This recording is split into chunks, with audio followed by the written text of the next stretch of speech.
Bismillahirrahmanirrahim.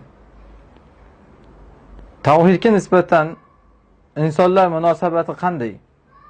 Va siz tavhid ahlidanmisiz? Tavhidga nisbatan insonlarning munosabati va siz tavhid ahlidan yoki tavhid ahlidan emasligingizni ikki oyat orqali bilib oling. Birinchi oyat Ahzob surasida Alloh subhanahu va taolo tavhid ahli haqida aytadi. Allazina yuballighuna risalatillahi va yakhshawnahu va la yakhshawna ahadan illalloh.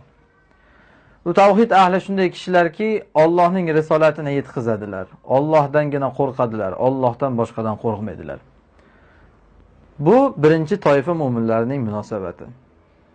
Ikkinchi toifa insonlarning munosabatini qarang. Ular ham tavhid ahlidanmiz deb o'ylaydi o'zlarini. Lekin alomat ularni tavhid ahlidan emasligiga ishora qiladi.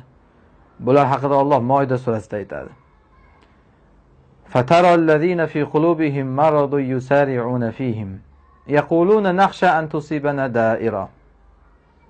Qalbida bir marazi bor kishilarni ko'rasizki, kufrga qarab shoshilib, ya'ni tavhidni qo'yib, tavhid zikrini qo'yib, kufrga qarab shoshiladilarda, bizga bir balo yetishdan qo'rqamiz deydilar. Tavhidni zikr qilsak, tavhidni o'rgansak, bizga bir balo kelishidan qo'rqamiz deydilar. Birinchi toifa ularning g'ami tavhid, ikkinchi toifaga esa tavhid ularga g'am. Allohu a'lam.